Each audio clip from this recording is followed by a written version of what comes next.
Wassail. So we're back for another how does today's charts and aspects affect us in terms of our natal charts.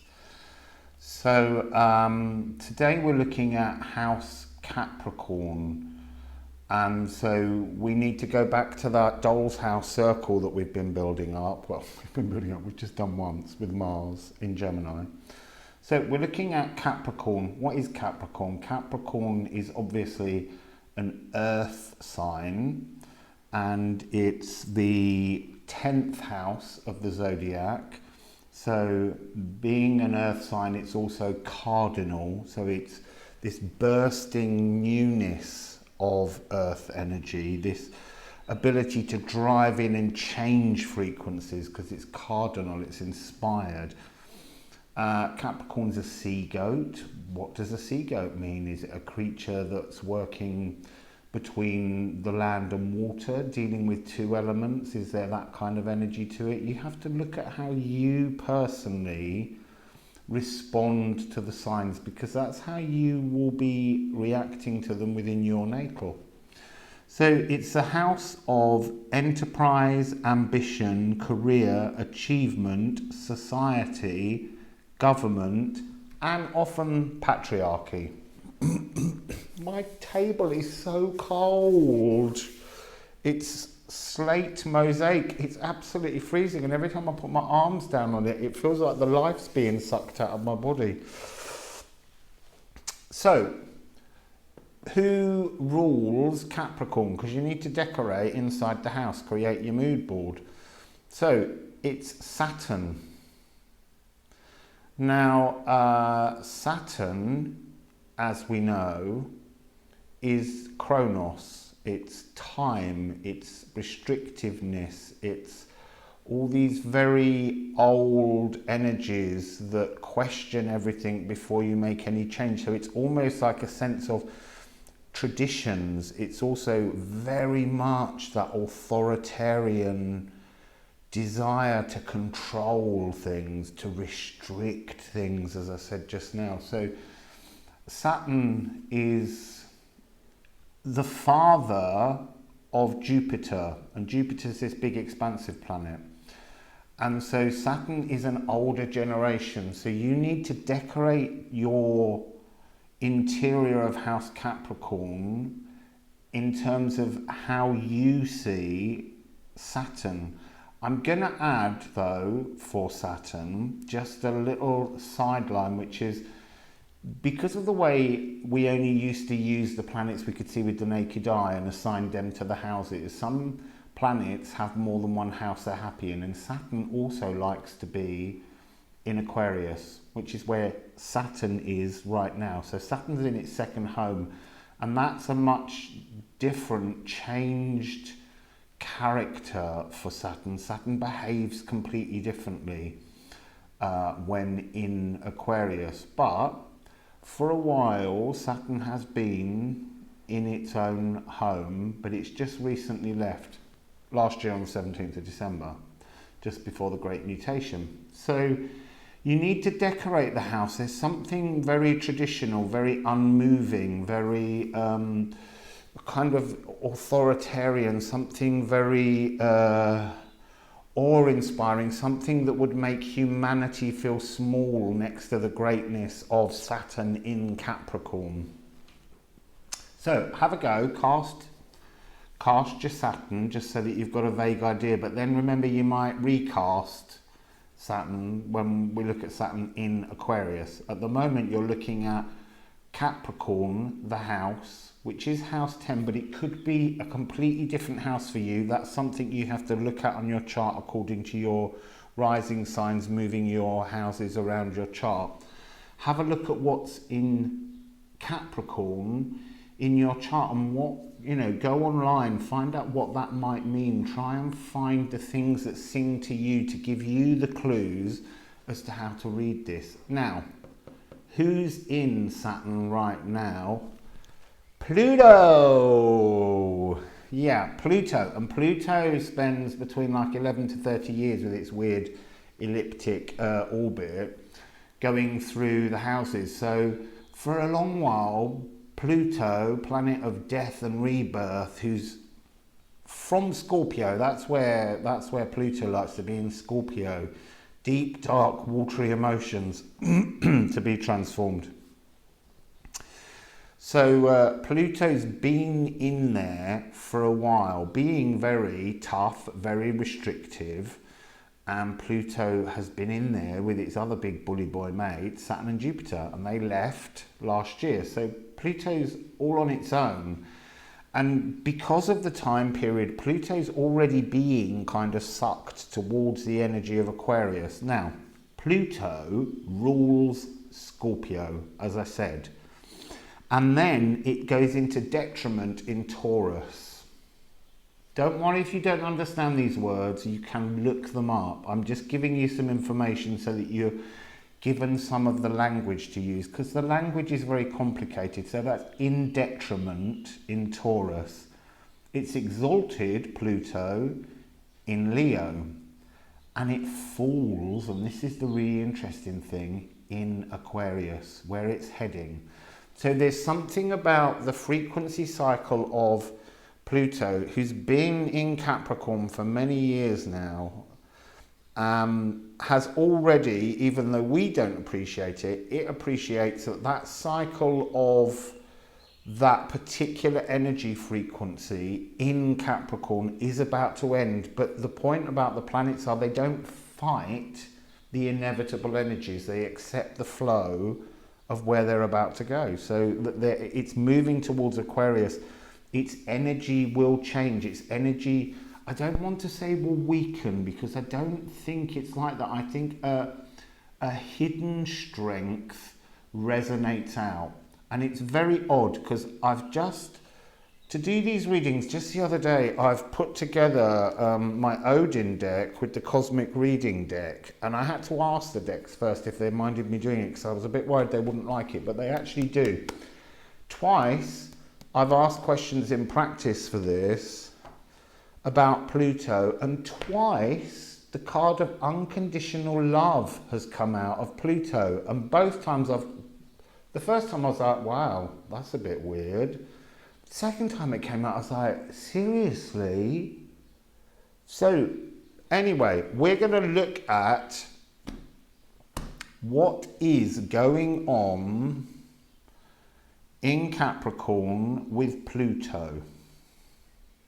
So we're going to do the bells. If you don't like bells, fingers in ears.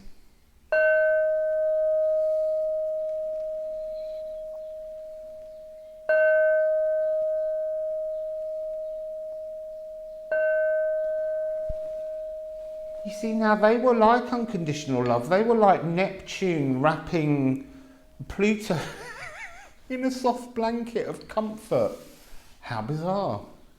Right, so I was going to say, you know the way, but you don't, because I've only done this before. I don't know that I know the way. We're starting with House Capricorn. How happy does House Capricorn feel right at this moment? I also want to just point out, incidentally, about earth signs. Right at the moment, there's nothing in Virgo. It's empty. And that's kind of Persephone territory. That's where spring and summer, the balance energy exists. There's nothing there. And then you look at Taurus. Now, in Taurus at the moment, we've got Gaia. Uranus. So there is that bursting energy of divine feminine consciousness just trying to bust up all the old earth frequencies. And then we've got Pluto. Pluto often in thought representing a death and a rebirth. And with all that energy coming in from Gaia, Uranus, then there's a lot going on around that frequency of Earth. But it's not all the other planets. It's only 2 planets working those frequencies. And Earth frequency feels like on this reset at the moment that it's kind of slightly absent, but it's not doing something. There's something going on with the Earth, and Pluto and Gaia, Uranus, are doing the work, but we're not fully aware of it. So here we need to look at Capricorn, House Capricorn. How are you feeling, House Capricorn? What's the vibe, House Capricorn? What's the vibe, House Capricorn?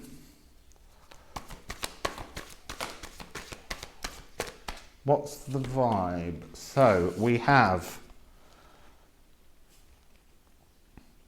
right, House Capricorn, tear and intuition.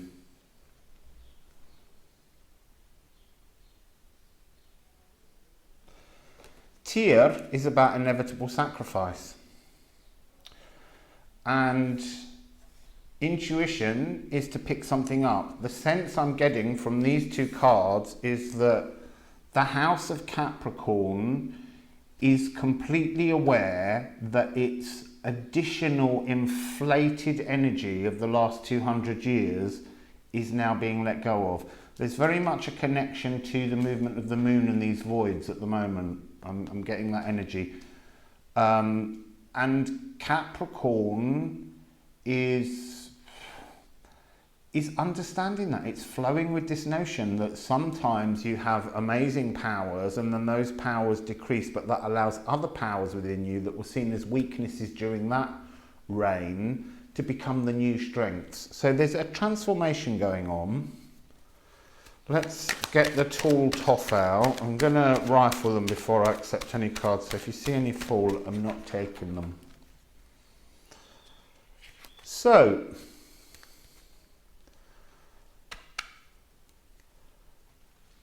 I'm getting this thing of the change of frequency being so much, it's almost because Tia loses his hand, the energy coming off the card is almost, it's like saying it's not about loss of a hand. It's like if you lose your hand and you wrote with this hand, you've got to learn to do things with the other hand. It's an energy of learning to do things in another way.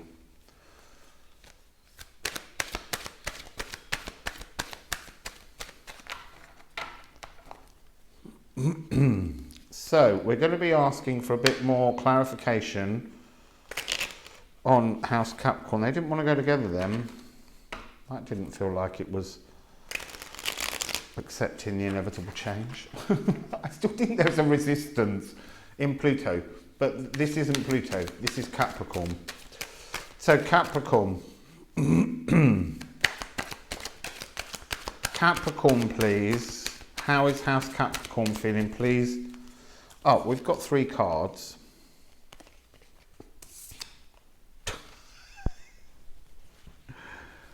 Oh, so look, 7 of Swords and 2 of Wands.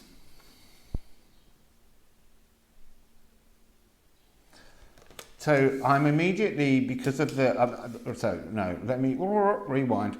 Immediately an exit from being in your dominion, being in your power. That is accepted by House Capricorn. It's realised that it's time to open a pathway to something new. Its dominion is changing and it's ending with the card of pure love coming in. So what do we have here as well? We have Moon in Aquarius.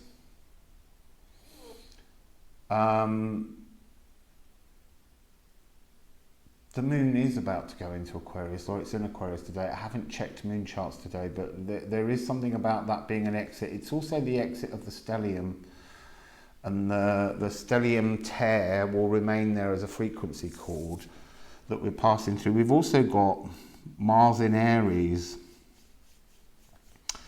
So there's something about how the fires are building to change the energy of the earth frequency, but it's fires that come with loving frequency, you know, that energy of being refueled. It's almost like during the age or energy of heightened earth, Capricorn forgot how to let the flow of true loving emotions through. So can we have a bit more about that? Because that's quite interesting.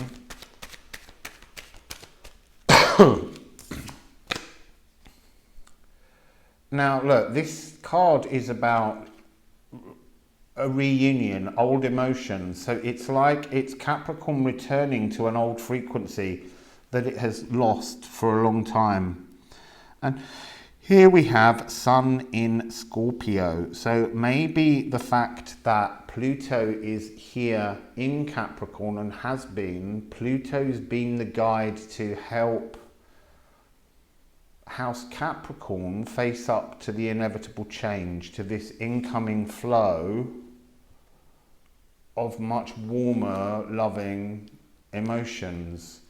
This card is also at the moment constantly coming across to me as magma chambers and moving and eruptions and things. I know I'm going on about that at the moment, but fire is somehow building. I'm constantly aware. It's I had a card the other day that talked about, it's the Lover's card from the Universal Celtic Tarot. Actually, I've got it here. Let me see if I can just quickly find it to you. And it's a card I've always had trouble reading. And it's very much echoing in this. There's a kind of elemental coup going on at the moment. And that coup is around Earth's dominance being brought back down to its ordinary frequency, its softer level. But it's almost like a coup that is going on. It's almost like a coup that's going on between air, water and fire.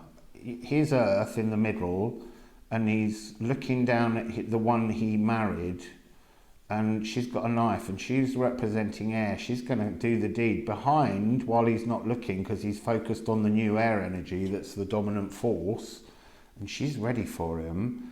Just behind him, fire is melting the water to let out these emotions, to bring this frequency, this energy back into the world. I've got a very low voice today for some reason. So that's House Aquarius. Now we're going back to the double oracle, and we're going to ask about Pluto. How is Pluto feeling at the moment? How is that old dark devil feeling? Actually, that's quite interesting that I just said that, because we often associate the devil frequency with Capricorn, with the goat notion, with that idea of a vortex of spinning. Capricorn can have a very disruptive energy when it's over-empowered. So it's interesting. I feel like you need to look at what's in your house, Capricorn, and you need to judge whether, I would say, energies that have stumped you, things that have been difficult for you in house Capricorn, whatever planets you have there in your natal. Imagine now that the frequency of Capricorn is softening and it's allowing its emotions to flow better. You might find that that's your pathway into moving forwards with those planets having been in Capricorn when you were born and where they are now. It's worth just digging into all of that, because it helps to give you your own personal pathways of understanding. And don't worry if it all feels too deep. Just take whatever tiny bit of the surface comes to you, because that in its tininess will unfold into something to help you move forwards. It's like, you find a shadow and it's just a slither, and then you open it and it's an entire umbrella, and you can either stop the life force getting in by standing underneath that umbrella, or you can take the umbrella apart and work out exactly what it's made from, put it back together and just put it on your back and carry it with you just in case you ever need it. But you don't need to be hiding under it. So Pluto, please, my friend. Really magical would be if you managed to pull out the unconditional love card again and we could all have a laugh. Because I'm willing to accept that as Pluto energy, but it's very shocking. No, they didn't come out. I need cards that fall. I've got one card. Oh no, there's two that have fallen.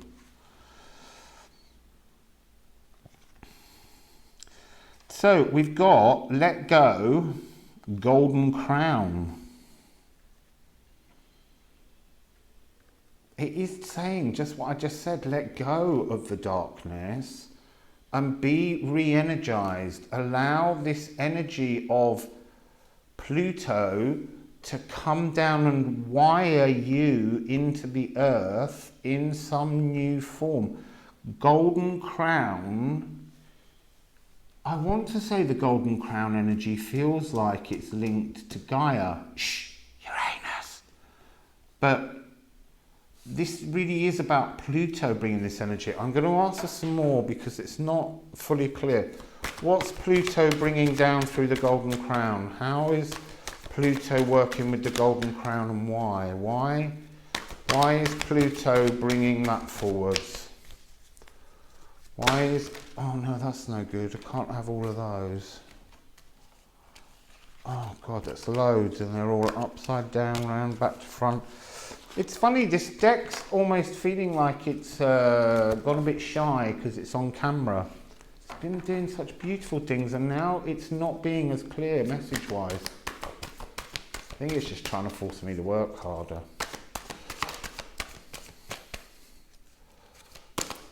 Oh, it's gone so far away. Oh my goodness! Pluto, Freya, love. Right, so let me just go and get that one.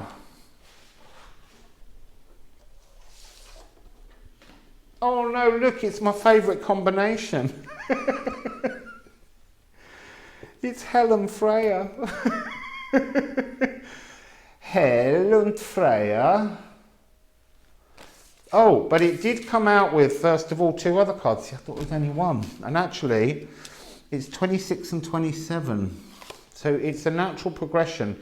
It's a sacred journey of self-worth. Okay, so I'm going to go into these 2 cards in a minute as a separate little reading at the end because I'm being told that that's to do with explaining something to do with my sacred Pluto journey that I'm on at the moment with my mother who's returned to spirit. So let's push on first of all with getting through this, and I'll add that at the end. So Hel and Freya. Well, it's kind of this. It's echoing this. So Hel, the darkness, all of the things that are at the roots of everything that bothers you, that you can walk to, you can leave them, you can expand on them, you can change them. But you've got to embrace them to achieve this. And then the golden crown is just this incoming energy of love from Freya. So we need to know what this is about. This is 3 times I've asked a question about what's Pluto up to. You do not expect the energy of Pluto to say it's up to love. I mean, we've got Freya and we've got the Ace of Cups here. What's going on? Makes no sense, but I like it. I like the moments that don't make sense because they're very Uranian. They're busting down traditional beliefs.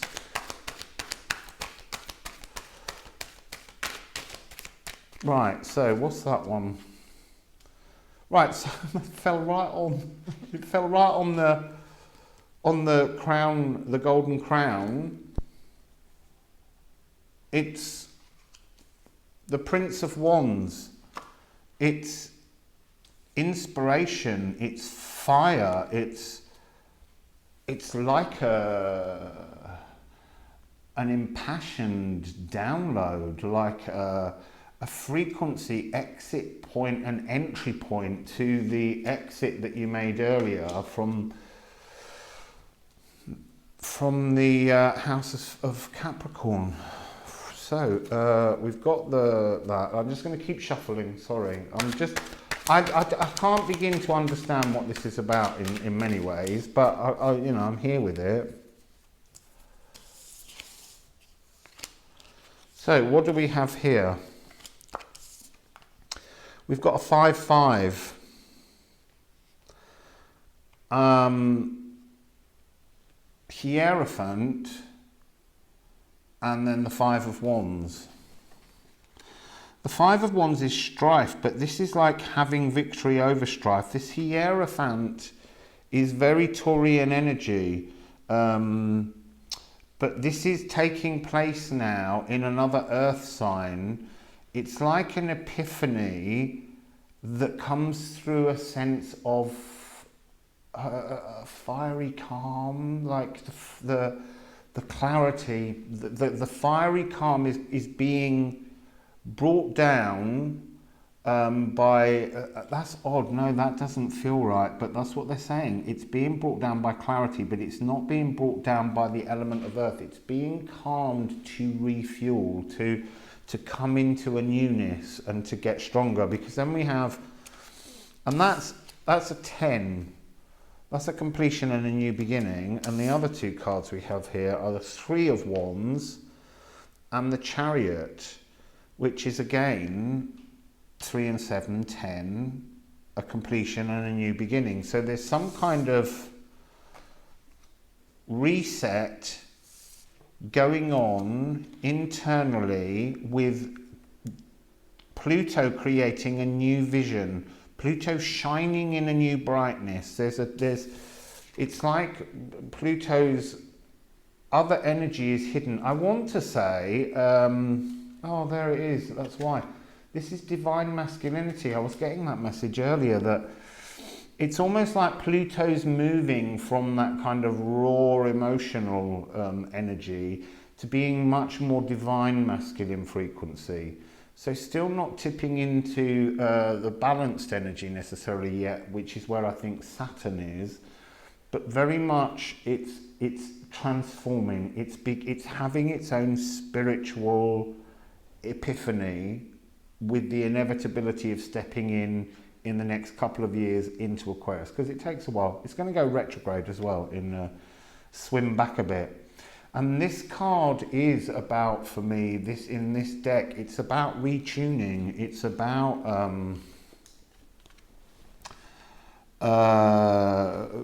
doing the dial on the radio, changing the frequency. Pluto internally, its frequency is somehow transforming.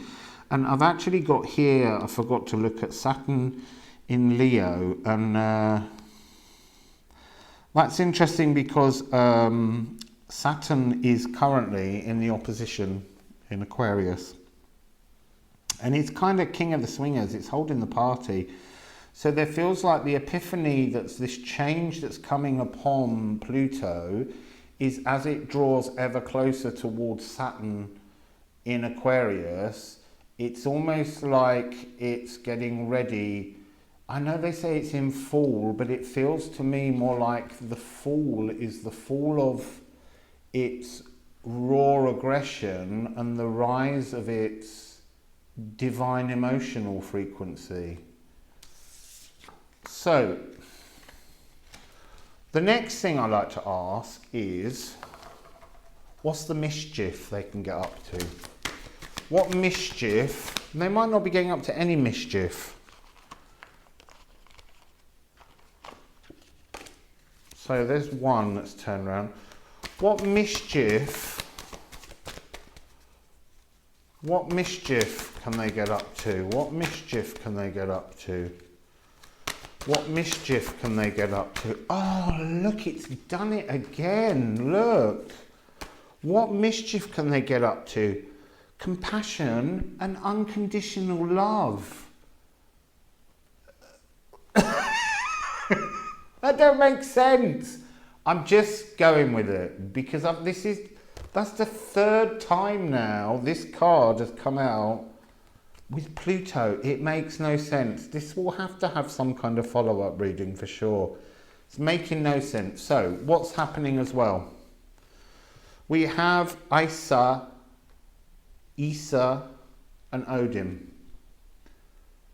So look, Spirit is opening up a great big passageway, and this energy right now is coming across as Pluto.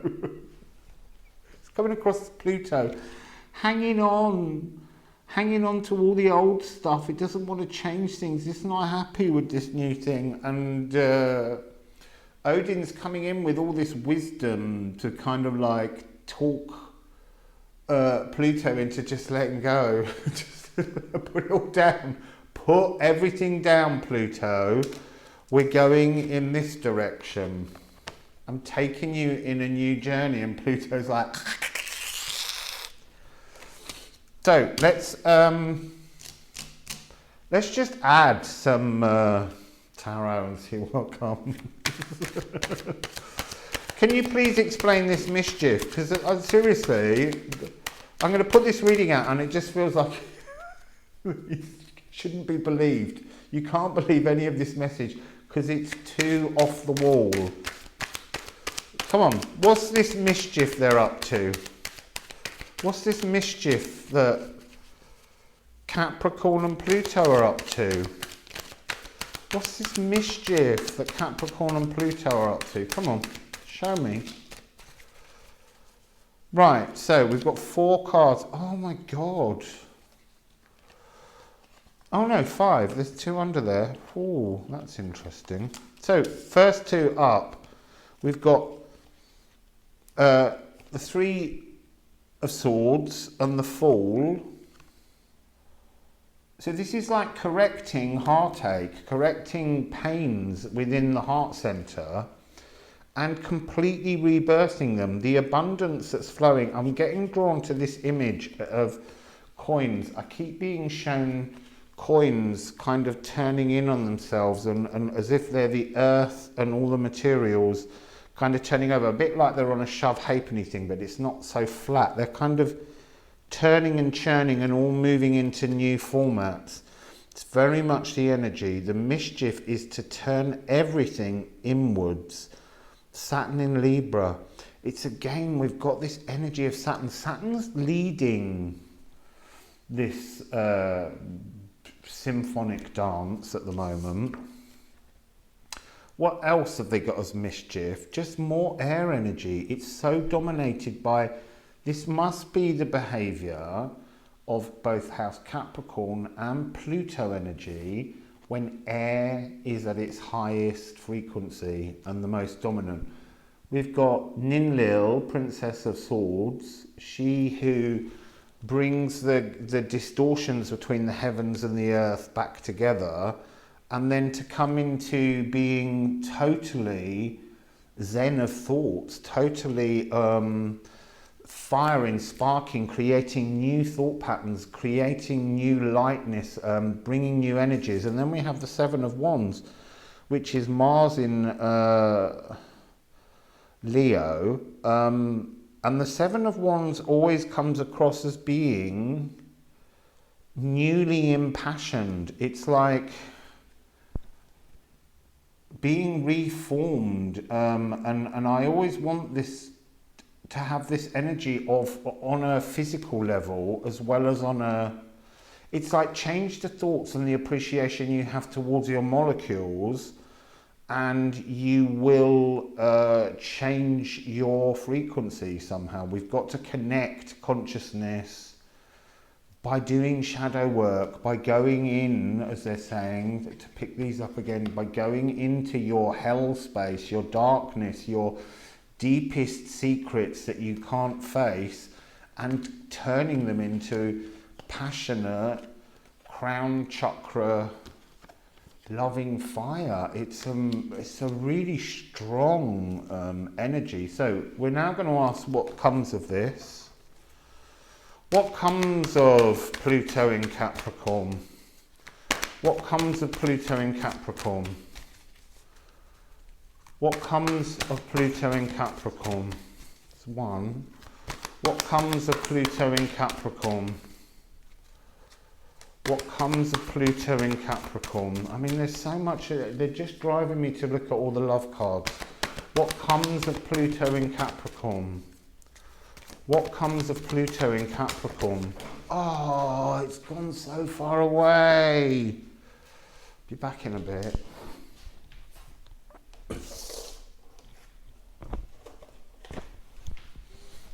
Right, I'm bringing them up in the order that they fell. So the first card that fell on the table, what comes of it? Some kind of celestial fanfare that is part of the music of the spheres, the movement, the tunes. Fire. It's a fanfare of fire. Again, this fire rising, this crown chakra, this energy of suppressed fire rising back out comfortably, emotionally, is bringing strength, but it's an energy that the cosmos is, I want to say the cosmos is working very controlled with, because this can very easily burn other people. Oh, and it's bringing the fires, the passions, the inspirations back into Midgard. It's almost like fire is life. So it's almost like it's trying to change our attention from the fear of dying to the joy of living. So, I'll just get a... Can we please have a little story on that? One in there, I'm sure, unless it double turned, it's somersaulted right over, but I'm sure one is facing upwards. Oh, apparently not. Must have just done a double spin. Let's just give it a quick... No. One card. 7 of coins.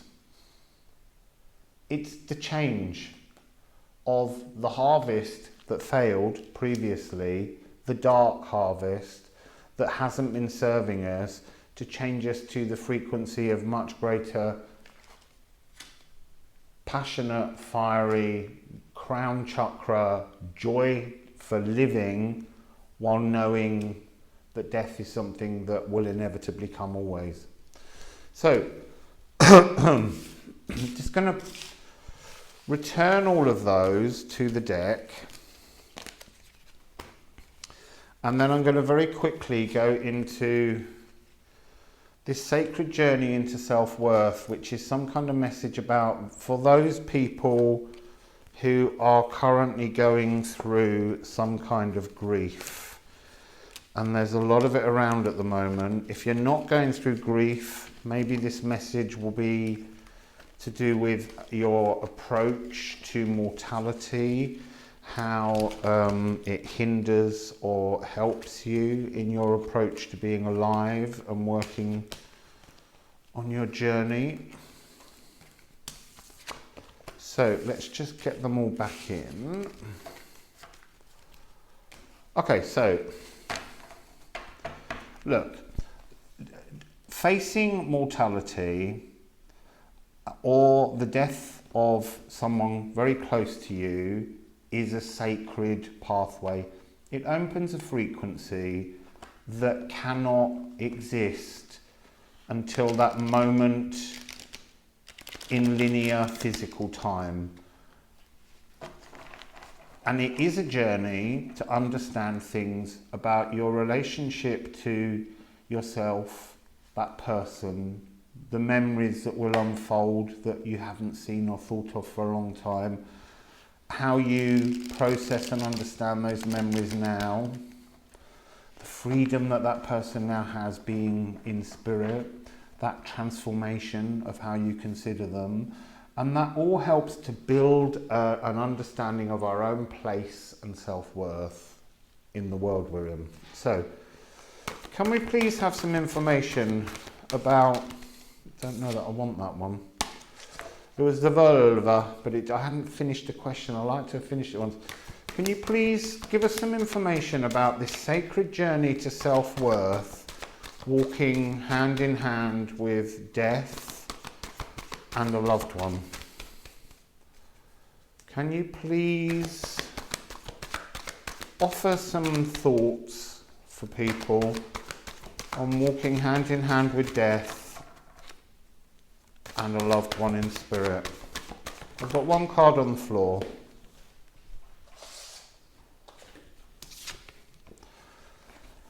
You see, it's Midgard and the Norns. This is the past, present and future. This is destiny. This is the tapestry that's woven around you. This is your birthright in many ways. And we are on Earth. So this is talking about how this sacred journey, hand in hand with death, walking with a loved one, is a sacred journey that's special to physical existence. Because while we're here, we have no guarantee of the inevitability of energy moving to somewhere else. We have to trust. And trusting is always about self-worth. Are you worth enough to believe that you are eternal? The person that you loved, do you not want them to be worthy of being alive eternally, their frequency, their energy? So Midgard and the Norns, let's just rifle these. Midgard and the Norns.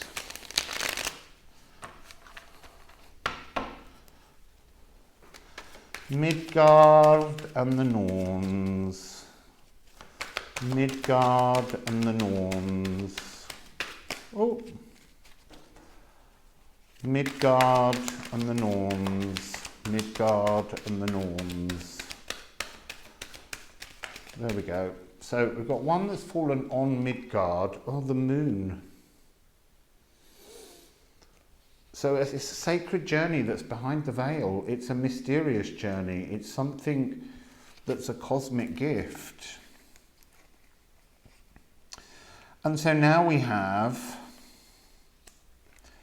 it's so fascinating. We have the 9 and the 8 of swords, very air energy right now. They say cruelty and interference, but really they're talking about taking out all of the wounds, all of the things that living with that person and losing that person has created, will create moving forwards. You have to decide whether you want to keep the wounds that they're passing, their return to spirit has created within you, or you can choose to look at why there is this frequency that holds you back, this interference, because air energies really the dominant energy. It's giving us a chance to actually behave with grief differently, to view funerals, burials, cremations differently. We've had to reassess whether we're present for funerals, whether we're allowed to attend funerals. There's lots of new energies that have arisen through this, but they're part of a destined cycle. They're part of something that we need to accept. The more we can accept our mortality, the more we move into the frequency. And this is another 8. It's the 8 of Pentacles. It's the blossoming springtime Yggdrasil key that allows you to move on. So it's saying that facing the death of somebody you love and looking at its sacredness, looking at what arises, allowing things to flow, allowing you to look at the paradoxes that open in that, and to integrate them and to bring them into some kind of focus, helps you to grow, but it also helps your relationship with your own life, because you begin to accept that there is an inevitability to mortality. We can't run from it. So, what else would you like to say about this sacred walk or this journey with death? What else would you like to say, please? Cards. Come on, people need some nice... Oh, I've got a bit of a spillage.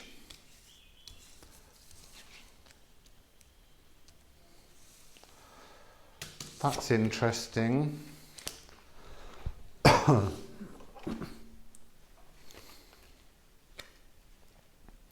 So we have, first of all, believe and Jira. And I'm not reading these as normal as such. I'm reading them as what comes through from the energy. Believe in the harvest. Believe in the fact that a harvest is a natural part of life cycles. We grow wheat. Wheat grows, we harvest it. We take that, we dry it, we grind it, we mill it, we make bread with it, we make foods with it. It's all part of a cycle. But it's saying death is all part of a cycle. And it's a harvest of energy.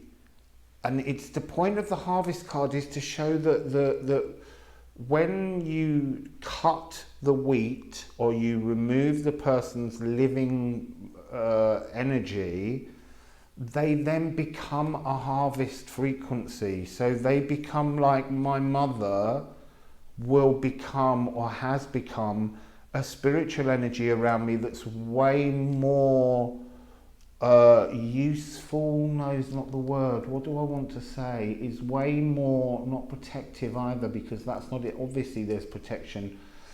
Way more illuminating, maybe, shining a better light, or bringing greater energy for you to move forwards in your pathways. It's something to do with that.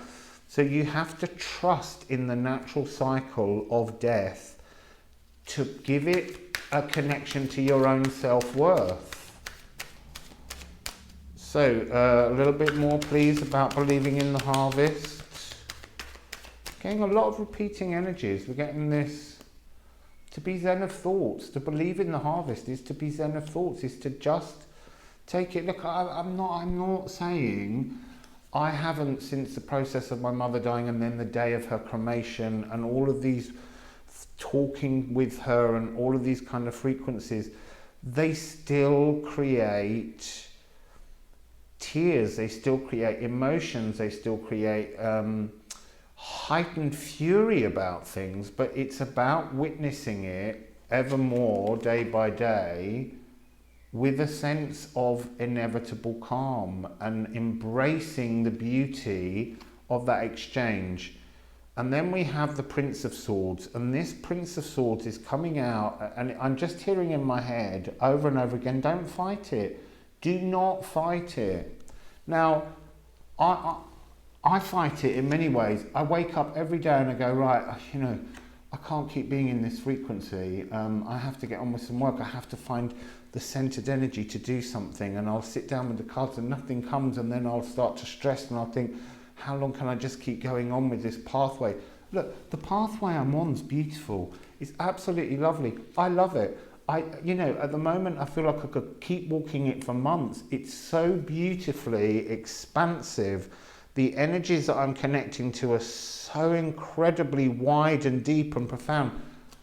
I love it. I don't want to go back out there almost, but I know that that's inevitable. But I'm not questioning how long I continue to do my sacred walk, because I've got to respect my self-worth. I've got to choose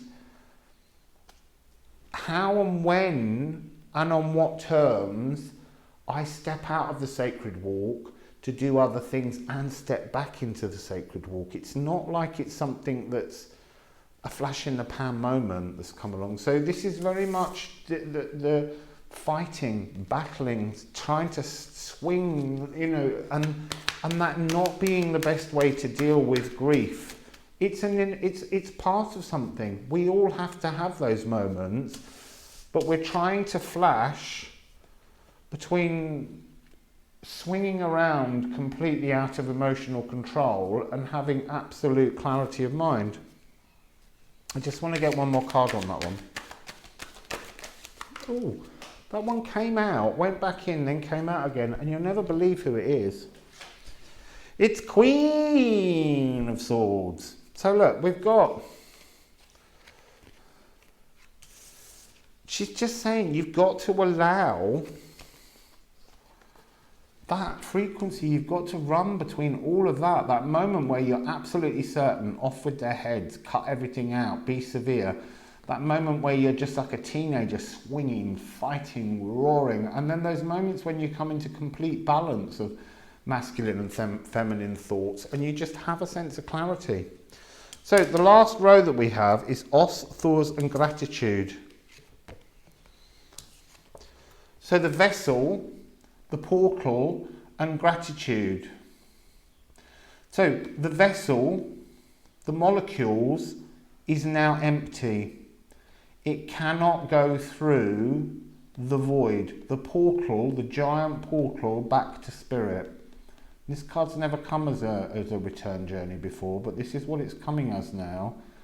And we give gratitude to the fact that that spirit came down and blessed the vessel and we knew them. That's really nice. So would you like to just add something about the empty vessel and spirit and gratitude? The empty vessel, spirit and gratitude. So it began with the 10 of Cups. It's a fulfilling, emotional splendor when you can accept the separation of your loved one from their molecules back to spirit. And then the two other cards, Vision, 3 of Wands, that came out earlier, didn't it? This is Moon in, Sun in Aries. This is giving me this energy again. It's reminding me of this. The joy, the wonder, the splendor, the energetic power of being free of the molecules.